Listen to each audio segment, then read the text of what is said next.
Coucou la Modestime, j'espère que vous allez bien. Dans une vidéo précédente, j'avais partagé avec vous ce super bon plan pour les boutons à recouvrir. Et du coup, je me suis dit pourquoi pas ne pas faire une vidéo pour vous montrer comment on s'en sert. Pour ceux et celles qui arrivent sur la chaîne, moi c'est Mariam, je suis blogueuse et formatrice couture. Sur cette chaîne, je partage avec vous mes avis et astuces en rapport avec la couture. Mais si vous voulez aller plus loin dans votre apprentissage, vous pouvez rejoindre notre formation gratuite pour recevoir chaque jour pendant une semaine des conseils pro qui vous feront éviter les erreurs les plus graves en couture. Le lien, il sera juste en dessous de cette vidéo. Ici, j'ai le paquet de 100 boutons. Vous avez déjà la première partie du bouton qui est comme ça. Dans un deuxième sachet, vous avez la deuxième partie du bouton qui est juste là, avec ici la partie à tige pour pouvoir coudre le bouton. Vous avez aussi une petite carte avec ici un gabarit du cercle que vous devez découper pour découper la forme en fait de votre tissu.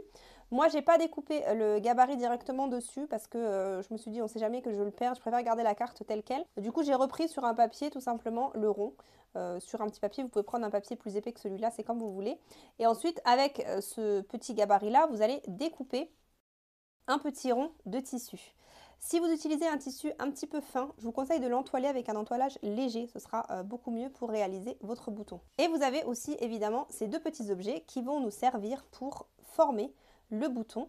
Et vous allez voir qu'avec ça, c'est beaucoup plus facile que la technique où on recouvre les boutons avec un fil à la main. C'est parti, on va pouvoir commencer. Ici, j'ai un exemple de bouton avec ce même tissu pour que vous voyez un petit peu à quoi ça va ressembler. Vous allez prendre votre morceau de tissu, vous allez le mettre ici à l'intérieur du petit truc transparent. Vous essayez de bien le centrer. Alors évidemment, faire des boutons avec des petits diamètres, c'est quand même plus difficile que faire des boutons avec des gros diamètres. Une fois qu'il est bien centré, on prend la partie là du bouton, celle qui n'a pas la tige, et on vient la placer comme ça, avec la partie, comment vous expliquer? Là, c'est la partie intérieure du bouton. Moi, je veux la partie qui est dans ce sens-là. Je vais la mettre contre l'envers de mon tissu.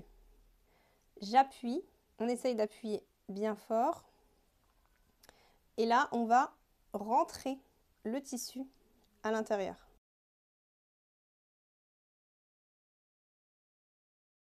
Ensuite, une fois que le tissu il est bien à l'intérieur, on va prendre l'autre partie du bouton, celle-ci, et je vais la placer comme ça, avec la partie tige vers l'extérieur, pour que je puisse coudre mon bouton. Je le rentre bien, et là, je vais prendre le petit truc bleu, avec la petite partie ronde, que je vais rentrer là, et je vais bien appuyer. Il faut appuyer assez fort pour que les deux s'emboîtent. Et ensuite, le bouton est terminé, on n'a plus qu'à le sortir en poussant un petit peu comme ça. Hop. Et on a formé notre bouton. Vous voyez que c'était relativement simple. Si vous avez peur d'être un tout petit peu trop juste avec le gabarit qui est indiqué sur le bout de carton, vous pouvez l'agrandir très légèrement. Comme ça, vous verrez que vous aurez un petit peu plus de tissu à l'intérieur. Mais il ne faut pas non plus que ce soit trop gros. Parce que je sais que parfois, il y a des élèves qui ont peur que le tissu se mette mal ici sur les côtés. Donc dans ces cas-là, si vous avez peur de ne pas être trop centré, faites un tout petit peu plus grand que le petit gabarit qu'il y a là.